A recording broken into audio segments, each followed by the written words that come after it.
Hello, everybody. Hello, and welcome once again to SDVoE Live. I'm your host, Justin Kennington, and this is TV for Pro AV. We are bringing back a topic for the first time, I think, that we've covered the same topic twice, and that topic is esports today. We're going to talk about SDVoE in esports, and we're going to talk a little bit about the business opportunity that exists for system integrators, for system designers in the world of esports. Before we get too far in, I want to make sure and welcome everybody watching us on the SDVoE Academy. Welcome everyone watching us on the Launch platform. And don't forget about those of you watching us on YouTube Live, on LinkedIn Live, and on Twitter Live. So thanks everyone for tuning in. And don't forget to check out the archives on YouTube if you've missed any episodes. So today's guest, Eric Farkas, he's a product manager for AV systems at Blackbox. And he was involved in a big installation at the University of North Carolina. It's a major trend to have universities, colleges, even K-12 institutions putting in esports systems to support their students, to support their student athletes. I can only imagine, considering how much I played video games when I was a child, if I had also been able to tell my parents, no, I'm not just playing video games, I'm practicing for my college scholarships, I would have probably devoted my entire life to that. Meanwhile, I am totally useless in any of the games that they play in these esports. I've only heard of them. I don't know what an Overwatch is. I've never done a Minecraft. I don't even think that's an esports game.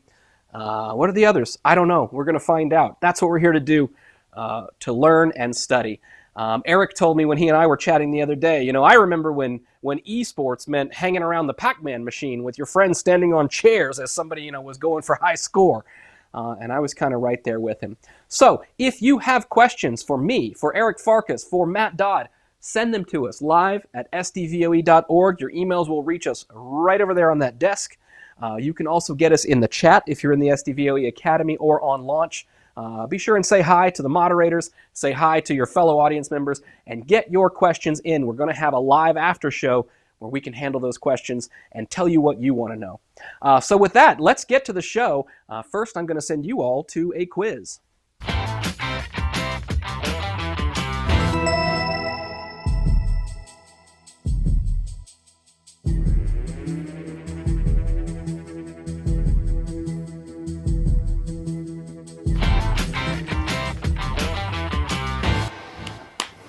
Let's bring Matt in and see what's going on, what's cooking in the Hotline Central. Matt, are you there?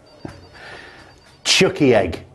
Chucky Egg was my game. Do you remember that? Oh, yeah, we've talked about that before. Well, I don't know the game at all, but I remember I was going to say, you've shouted Chucky Egg at me before. And it was brilliant. This time I remember. I was the king at Chucky Egg.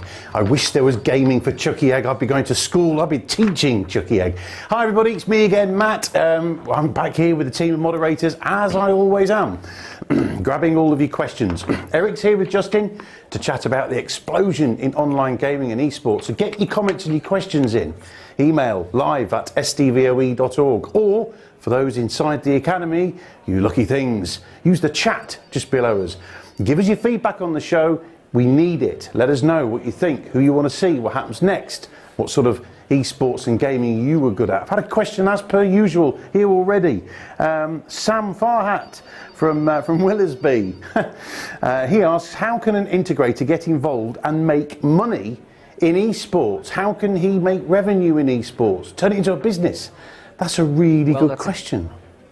That's a good question. That's something I want to focus on in our chat today. So why don't we get to that? But why don't you come join us in the studio first, and let's check out the news. Love to.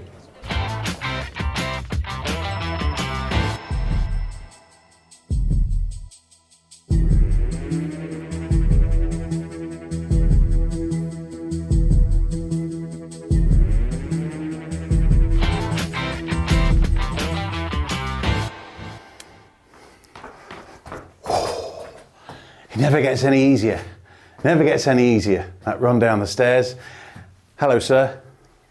Hello. That's because I have them extended every week. There's 5 extra steps weekly. Yeah, I thought that was the case. Yeah, with our real studio and our real extending stairs. Shape. Yeah, well, that's it, you see, with ISE coming up and Infocom, got to make sure that I'm in shape. This week, shape's a pear. Anyway, so things are good with you this week? All good over there in the house? Everything good? Yeah, having a great time. You mentioned ISE and Infocom. There's certainly lots of effort, work, planning going on. I still haven't booked a hotel because I struggle when I'm going to a town I don't know. Like I want to get the right spot and the right place, and I'm worried it's going to be awful. But I spend a lot of effort finding something good, so I hope it works out. You can come and stay with me. I don't mind. And on that point, let's do some news. So, first up, you mentioned it earlier on, the UNC Esports Arena. It's the story about the Carolina Gaming Arena at the University of North Carolina. I have to remember all that. They're offering they've got an on-campus gaming community. This is just fantastic. My son's going to love all this. So that's where they bring a community together, a gaming community together, as well as it plays home to the Carolina's esports teams. And it's powered by Blackbox's SDVoE product MCX, which I'm sure we're going to hear more about today. For me, Justin, it's great to see SDVoE technology showcasing so successfully in the esports market, because this marketplace is only going to get bigger. And I also like the fact that Lee Hyde, the Infotech director there at the campus, he mentioned how simple it is to control his 29 system displays as well. You can go in, switch them all on and off. He loved the way, the simplicity that SDV handled all those various different control commands.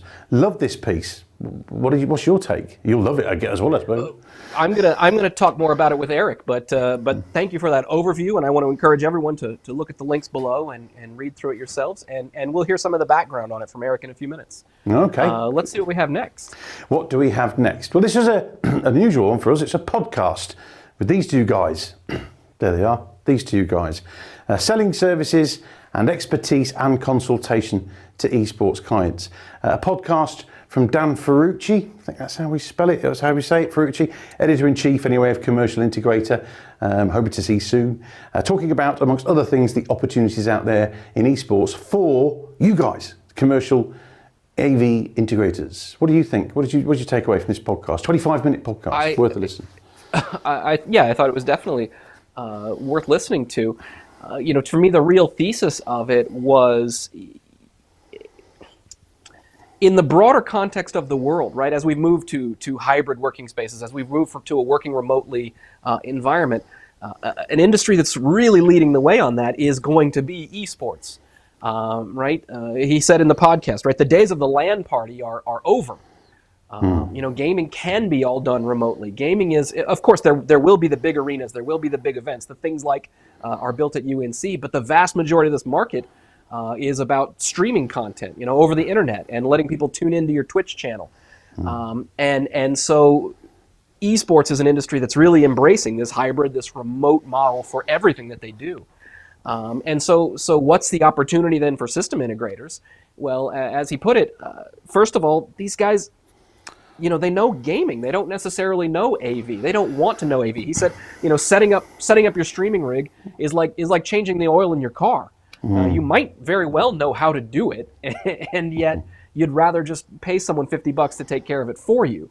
And so the opportunity is to reach out to the folks that that are in this space, or get to know folks in this space, and share your expertise. Right? Here's how you choose a camera. Here's how you choose a microphone that makes you look good. Here's how you connect and set up your streaming software to make an impact, to make a good quality production. He also mentioned a software, I'll say, product called OBS Studio or OBS Project at obsproject.com, which is a freeware, as I see it and I interpret it, a freeware virtual studio production software. He said it's very commonly used in the game streaming industry. And so if you want to get into it, learn about how to use that software. And he said basically these gamers will pay you to go set up their rig on OBS for them. Yeah, I took that away as well. Integrators, they need to research their area of expertise And if you haven't got a particular area of expertise, well, you will have, but if there's, hone in on one, become the expert in a very specific part of this whole arena experience, the live production facilities, the broadcasting, the streaming, as we've mentioned, and of course the video distribution element of it as well with technology like SDVoE. Become the expert in a very specific arena or a very specific part of this, and you'll be part of that journey. There was an interesting focus as well for me on revenue market. From a gamer perspective, they don't want to spend lots and lots of money as gamers. They're already spending their money on the camera and the microphone and the computer and what have you. So there's certain elements, where is the marketplace? Where is their money to be made? So become the expert in a specific field. It was a good piece. Let's take a look at our last piece, the third. Speaking of becoming an expert. Of news. Oh, we haven't got a third. I thought we had a third. Oh, my apologies. I thought we had a third talking about an esports high school opening in Japan, which I loved that. Cheerleaders saying go esports, go esports. I'm not going to do the cheerleader thing. I know a load of you want me to do it, but I'm not going to do it. But obviously the industry's huge, JK. If we've got an esports high, hey, where do you go? I got an esports high. And it is down in the resources link below. Click the link and check it out because you've got to see the pictures of this. I don't know many technically minded, nerdy sort of high school students that wouldn't give a left leg to go to a high school that looks like this and where they learn video gaming as curriculum. Did you not think though it looked very similar to our old studio? I noticed that, and I wondered who picked up the lease on that place after we were out. They've done a great job. And I'm going to leave you with Eric, so have a great interview, and I'll catch you a bit later. Thanks, Matt. Well, as I mentioned, Eric is a product manager for AV Solutions at Blackbox. He oversees their MCX product line, which is based on SDVoE, and which was the heart of this UNC install. Why don't we bring on in Eric, and let's have a chat. Eric, good afternoon. Thank you for joining us. Hey, Justin, how you doing? I'm doing well. So tell us a little bit about what happened. How did it start when the University of North Carolina calls up and says, we want to do an esports facility? What were they looking to accomplish? Well, it was quite a laundry list of what they were looking to accomplish. There was sort of a academic aspect, a competitive aspect, a research aspect, a social aspect. So really what it boiled down to is, they wanted to renovate an old dormitory space to make a arena basically for their esports team, for the actual competitors, but they also wanted to include teaching so that competitors and professors could work with other students to learn about esports. They wanted to create a healthy esports environment, right? That's where the research comes in. And they, trying to sort of reduce the stigma around gaming, right? That it's bad for you, that it's unhealthy for you, and come up with new and creative ways. And the biggest part of it, or where we came in, or the MCX and the SDVoE technology comes in, is the spectator areas, right? They wanted to create a lounge. This brings students in, maybe students that have never done any kind of gaming or anything. They come in, they sit down, they watch, they learn, they interact with each other, very social aspect. And then also for small competition, they wanted to have a spectator area where they could have many screens, audio streams, bleacher style seating, basically get people in there, cheer on the team, cheer on their favorite players, and be able to see, right? Most esports, the players sitting in front of a PC rig or some kind of a console system, they're very close to the screen. They're blocking the screen from competition. So we need a way to get that video and audio out of that PC or out of that gaming console to be in front of the spectators. And we need a way to mix also, you mentioned in your introduction, systems like OBS, maybe vMix, to put together the camera view, right? When you got competitors with their backs to you, you can't see the expressions on their face, their reactions to the game. So all of this, leads up to what the desired effect is. There's just a lot of factors going on. That makes a lot of sense. Now, there are a lot of different technologies that could move signals from a video game to some spectator monitors. Why is MCX and SDVoE a better choice than a different AV over IP or a matrix solution? So there's a lot of different reasons. I think one of the first and primary in these applications is compatibility with the existing network. A lot of the folks that run these arenas are, professors. Sometimes they're teacher assistants. They're not IT people. They're not networking people. They're not AV people. So they want something that can be supported by their organization, whether it's a K through 12 or whether it's a college or university. They want something that the IT administrator can control, can form, can meet policy and stuff like that. Um, I think the second biggest thing, and it might be equally important, but limited latency or no latency, right? We have to treat this like any other sporting event.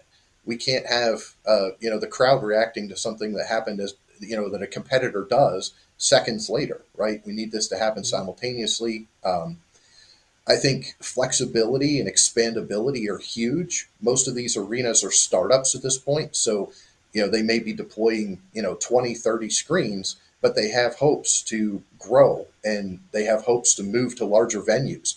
So they want to be able to leverage this technology and add endpoints, sources and displays basically in a very quick turn fashion.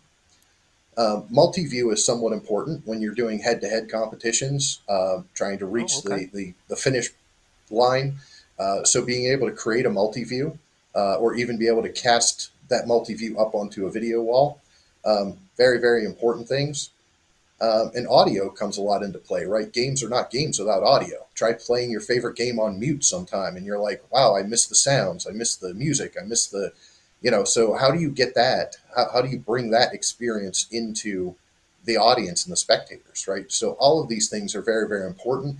Last but not least, this might be somewhat specific to UNC, but I think we've had this conversation with many, many customers is how do we control this? And not just how do we control it, like push buttons or send commands or whatever, but how do we make it controllable by the student population, by the competitors, by the coaches? We need something really, really simple. And SDVoE or the MCX technology, leverages an API that can be easily controlled by any, external control system. And it's pretty easy to make those overlays, send those commands. You can create drag and drop or pull down list or, whatever you really want. And that resonates with the folks that are going to actually use this system. It's basically no learning curve. So you made a beautiful segue to what I wanted to ask about next, which is control. Like, as you say, SDVoE gives a common API for all the devices, but then something has to live on top of that to be the user experience, to be the software that's providing the day-to-day control. So at UNC, what is that software or hardware combination? What is the control system? They're using the black box control bridge. It's a 12-inch touch panel, basically, that has a custom overlay, has the UNC logo, the UNC colors, all that. And it basically has a list of sources, has a list of multi-views, and those can be dragged and dropped onto basically any of their 29 displays, whether they're column displays or whether they're in front of the spectator area. Okay, all right, cool. Um, let's take a little more broad, general look than just UNC. Um, these days, we know that colleges and even high schools and other K through 12 organizations are moving towards esports. So, what does it look like when they put out a request for a proposal? What do they think they're trying to accomplish, and what are they asking for? Well, the interesting thing about that is there's very little technology in these proposals, right? These requests are all around creating an environment, creating an atmosphere. So it leads a lot. You asked the question earlier, or maybe Matt did, about integrators, and this is a great opportunity for systems integrators to go through and sort of read this environment that they want to create and start to spec in the products and technologies and softwares, control systems, displays, and network ultimately that will make this happen. These are not traditional, what I would consider IT or AV specs. These are more about this is what we want to create, this is what we want to do with it. It's more of a purpose, for the room or the facility or the arena, less about technology. That probably contrasts with what am I trying to say? With a more, let's say, normal RFP, Meaning, somebody who's saying we want some technology in a conference room. I feel like, and I've heard it on this show before from other guests, that the end customer might come in and say, I want this, and this technology. It sounds like what you're saying is when it's esports, maybe there's a new world aspect to it. They don't know the technology as well, and so they're asking for an environment. Is that what you think is going on there, or am I maybe misunderstanding a little? No, that's exactly what's going on. You're right. When we get requests for proposal or quote for conference rooms, a lot of times they have already picked out what their camera system's going to be, what their speaker system's going to be, microphones, all this kind of stuff, because they have some kind of experience with it, and their IT staff is used to supporting certain types of devices, things they like, things they can remote control, things they can remote administrate. Esports seems to be a bit different in the fact that the folks that are setting this up don't know what technology's out there to support it. So they're not specking in. They might pick out some displays or something that fit their room or fit their design. But beyond that, what happens behind the scenes, what makes it all, it makes the magic happen, so to speak, is Mm-hmm. generally not on the RFP. So it sounds like then there must be a big opportunity for someone in AV, for the integrators, for the designers who do understand this stuff. What should they be doing to take advantage of the growth here? Well, certainly learning about the technologies out there, visiting esports venues is key to understanding. This is a very different venue than a typical or traditional sports, I guess I should call it. So really understanding how people consume and connect with these competitors of these games is one of the big keys. Learning how they want to manipulate video. Every esports venue has something slightly different.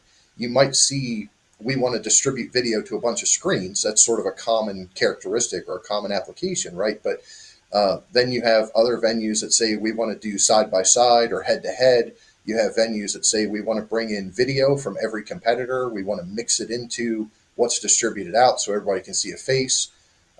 Audio, Dante is a buzzword in esports right now because it gives the ability to get that audio coming out of those gaming rigs or consoles onto the network, and it allows the spectators or the consumers of this to tune into individualized channels, right? Because if they would put all of the audio up there just in some cacophonous mess, nobody would be able to understand it, or it wouldn't be intelligible.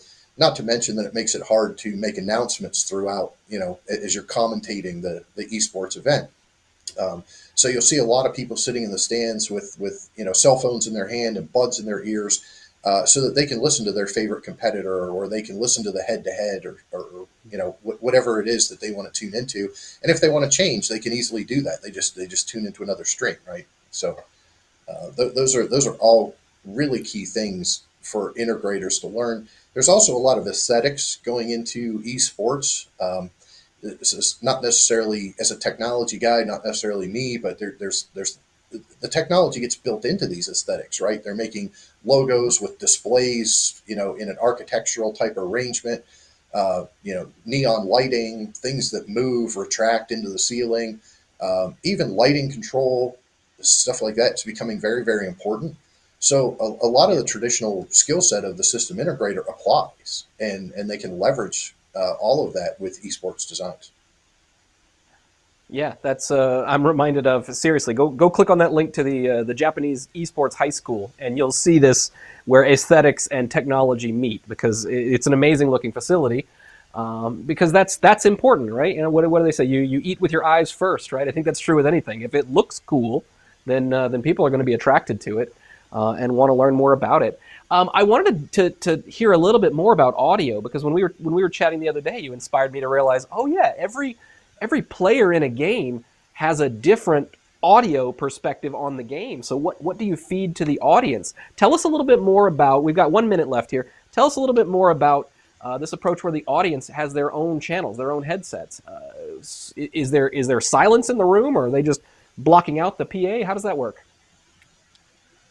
Every arena has their own approach. Most arenas will take the lead competitor and they will put their audio over the channel, and then they'll do a push to talk interrupt with the commentary.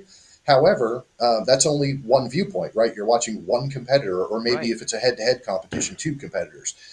So it's becoming very commonplace to use mixing tools like the vMix and the OBS that you mentioned earlier, to pull those streams out, or maybe it's done on a digital board like a rolling board or something like that, where it's sent out to the internet so that people can basically tap into that audio stream. Very much like traditional Okay. sports, your baseball, you have your local, for your home team, and you've got a visiting team stream so that you can listen to your local commentators. It's the same way with esports competitors. You can listen to your favorite competitors' audio. You can even, in some cases, if the game is interactive or team based, you can get their reactions from their microphone. So it's real simple. It's just like any other streaming service. You basically go into a website, clicking on a link and listening. And if you want to change, you just go back to another link. Press the SAP button for Espanol. Eric, stay right there. You got it. We're going to have you back on for questions from the audience in the after show, and I'm going to send all of you to a fact check.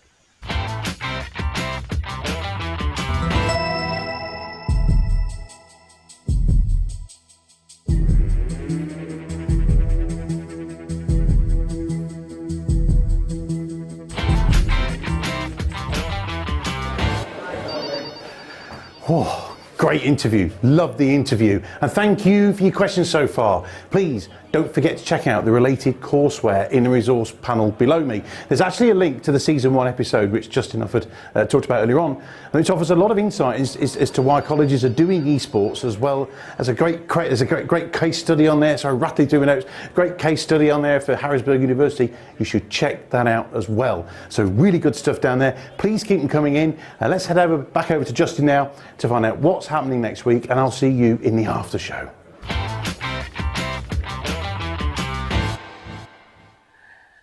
Guys, esports is a huge topic. There is so much to learn and so much opportunity for those who learn it first. I know I've still got a lot to catch up on. It's great to have a show like this where I can bring on guests and ask the questions that I want to know about. So speaking of questions, what are the questions on your mind? What have you not quite figured out about esports? Remember to send us emails to live@sdvoe.org. You can reach us on social media at #SDVoE Live on Twitter, on LinkedIn. You'll find us there. I want to offer a special thanks this week to our sponsor for the show, Blackbox.